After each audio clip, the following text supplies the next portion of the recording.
So students, today we will discuss debt to capital employed ratio. Okay, so now what is debt to capital employed ratio? In the previous class we have discussed about debt equity ratio. That means हम लोगों के equity के comparison में डेप्ट कितना है, ठीक है, business में, या डेप्ट टू इक्विटी रेशियो कितना है, ठीक है। तो उसका फॉर्मूला क्या था? लॉन्ग टर्म डेप्ट बाय शेयर होल्डर्स फंड, ठीक है। तो ये हम लोग का रिलेशनशिप था लॉन्ग टर्म डेप्ट और इक्विटी के बीच में, यानी कि इक्विटी का कितना प्रोपोर्शन लॉन्ग टर्म डेप्ट है कंपनी का, ठीक है। आज हम लोग पढ़ेंगे डेप्ट टू कैपिटल रेशियो, यानी कि इसको हम लोग शॉर्ट में डेप्ट रेशियो भी बोल सकते हैं, ठीक है, कंपनी का। तो इसमें हम लोग क्या पढ़ते हैं? The dept to capital employed ratio refers to the ratio of long term डेप्ट, ठीक है, to the total of external and internal funds. यहाँ पे एक्सटर्नल और इंटरनल फंड्स का मतलब क्या है? कैपिटल एम्प्लॉयड या तो नेट एसेट्स, ठीक है। तो डेप्ट टू कैपिटल एम्प्लॉयड रेशियो क्या बताता है? हम लोग को लॉन्ग टर्म डेप्ट कैपिटल का कितना प्रोपोर्शन है ये शो करता है इस रेशियो में, ठीक है। तो इसका फॉर्मूला क्या है? डेप्ट to capital employed ratio equal to long term dept divided by capital employed और नेट एसेट्स, ठीक है।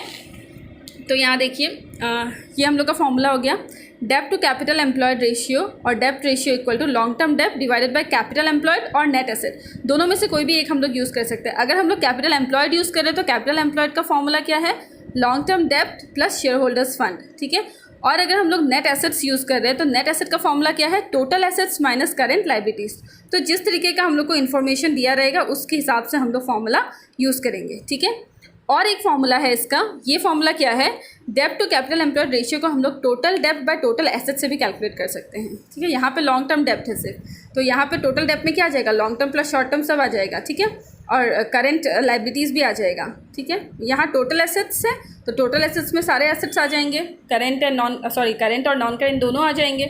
तो यहाँ देखिए टोटल डेप्ट का मतलब क्या हो गया? लॉन्ग टर्म डेप्ट plus current liabilities, and total assets का मतलब क्या हो गया? Non current and current assets, ठीक है। यानी कि एसेट्स का टोटल यहाँ पे लेंगे। अगर एसेट्स नहीं दिया है तो ये टोटल एसेट्स कैलकुलेट करने के लिए क्या करेंगे?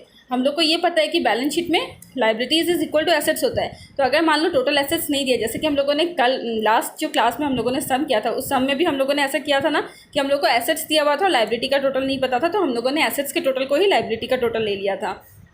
सेम वैसे ही हम लोग यहाँ पे क्या करेंगे? Share holders fund plus long term डेप्ट प्लस करेंट लाइबिलिटीज़, ठीक है।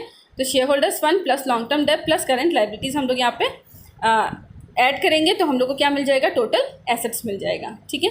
तो अब इसको हम लोग एक प्रैक्टिकल सम करके देखते हैं। तो यहाँ पे देखिए, यहाँ पे हम लोग को बोला है कि ये वाले पोर्शन में देखिए, यहाँ पे हम लोग को बोला गया है कि हम लोगों का जो इलास्ट्रेशन था, taking the data of illustration 7 का जो डाटा था उससे हम लोग को कैपिटल एम्प्लॉयड कैलकुलेट करना है। तो पहले हम लोग देखते हैं कि इलास्ट्रेशन 7 में क्या क्या दिया हुआ है। तो ये देखिए, ये इलास्ट्रेशन 7 है, ठीक है। यहाँ पे हम लोग को बैलेंस शीट दिया हुआ है, ठीक है। इसको थोड़ा छोटा कर देते हैं। तो देखिए यहाँ बैलेंस शीट हम लोग को दिया हुआ है, ठीक है, एसेट्स भी दिया, लाइबिलिटीज़ भी दिया है। अब हम लोग को यहाँ पे क्या कैलकुलेट करना है? डेप्ट कैपिटल कैलकुलेट करना है, ठीक है। सम को सॉल्व करने के लिए हम लोग सबसे पहले क्या करेंगे? यहाँ पे फॉर्मूला लिख लेंगे, ठीक है। तो हम लोग को पता है कि फॉर्मूला क्या है? डेप्ट to capital employed equal to long term dept divided by capital employed और नेट एसेट, ठीक है। तो अब यहाँ पे हम लोग को लॉन्ग टर्म डेप्ट कितना दिया है पहले हम लोग ये देखेंगे। लॉन्ग टर्म डेप्ट, तो यहाँ पे देखिए लॉन्ग टर्म डेप्ट हम लोग को कितना दिया है? Long term borrowings, other long term liabilities and long term provisions, यानी कि इन तीनों को हम लोग को ऐड करना है। 4 लाख प्लस 40,000 प्लस 60,000। तो यहाँ पे कितना आ जाएगा? 4 लाख प्लस 40,000 प्लस 60,000, ठीक है। तो ये हम लोग का हो गया लॉन्ग टर्म डेप्ट 5 लाख रुपीज़, ठीक है। अब हम लोग को नीचे चाहिए कैपिटल एम्प्लॉयड। तो कैपिटल एम्प्लॉयड का क्या फॉर्मूला था? लॉन्ग टर्म डेप्ट प्लस शेयर होल्डर्स फंड, ठीक है। लॉन्ग टर्म डेप्ट प्लस शेयर होल्डर्स फंड, ठीक है। तो लॉन्ग टर्म डेप्ट कितना है हम लोग का? अभी हम लोगों ने कैलकुलेट किया 5 लाख रुपीज़ है। और शेयर होल्डर्स फंड कितना है? तो ये देखिए शेयर होल्डर्स फंड में हम लोग को शेयर कैपिटल है, रिजर्व एंड सरप्लस है, money received against share warrants है। तो कितना हो गया? 12 प्लस 2 प्लस 1, यानी कि यहाँ हम लोग का हो गया 15 लाख रुपीज़, ठीक है। तो अब यहाँ पे टोटल हम लोग का कितना हो गया? 20 लाख। कैपिटल एम्प्लॉयड हम लोग का आ गया 20 लाख। देयरफॉर डेप्ट रेशियो भी हम लोग लिख सकते हैं इसको, या डेप्ट टू कैपिटल एम्प्लॉयड रेशियो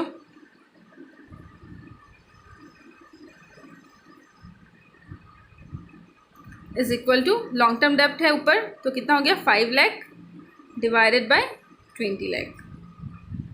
ठीक है, तो अब इसको आप सॉल्व करिए तो कितना आंसर आएगा 0.25:1, यानी कि कैपिटल का 25% क्या है, डेप्ट है कंपनी में।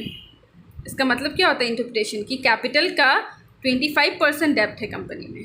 ठीक है, अब देखिए इसका इंटरप्रिटेशन हम लोग पढ़ते हैं। इसका मतलब क्या होता है, लाइक डेप्ट इक्विटी रेशियो, जब हम लोग डेप्ट इक्विटी रेशियो कैलकुलेट कर रहे थे, ठीक है, तो ये क्या दिखाता था, डेप्ट का it shows proportion of long term dept in capital employed.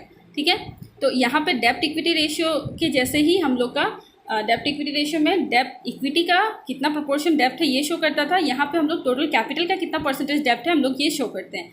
But यहाँ पे जब लो रेशियो होता है, तो लो रेशियो अगर दिखा रहा है तो इसका मतलब क्या होता है, low ratio provides security to lenders and high ratio helps management in trading on equity. अगर लो रेशियो है तो जो लेंडर्स हैं, ठीक है, जो हम लोग को पैसा लेंड करते हैं, ठीक है, जिनसे हम लोग पैसा बोरो करते हैं, अगर लो रेशियो है तो उन लोगों की सिक्योरिटी का ये मतलब एक इंडिकेशन है कि उन लोगों को जो पेमेंट मिलेगा वो उन लोगों का पेमेंट सिक्योर्ड है।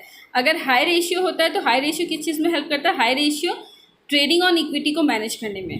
ठीक है, in the above case the dept of capital employed ratio is less than half which indicates the reasonable funding bye dept and adequate security of डेप्ट। यानी कि डेप्ट बहुत ही कम प्रोपोर्शन में है, कितना प्रोपोर्शन में, 25% प्रोपोर्शन में है, और ये डेप्ट की सिक्योरिटी यहाँ पे एडिक्वेट है। ठीक है, it may be noted that डेप्ट to equity ratio can also be computed in relation to total assets. तो यहाँ पे जो हम लोगों ने दूसरा वाला फॉर्मूला यूज़ किया था, ये वाला टोटल एसेट्स वाला, टोटल एसेट्स बाय टोटल डेप्ट बाय टोटल एसेट्स, तो ये फॉर्मूला यूज़ करके भी हम लोग डेप्ट रेशियो कैलकुलेट कर सकते हैं। ठीक है, I hope this is clear. Okay, you can take a screenshot of this formula.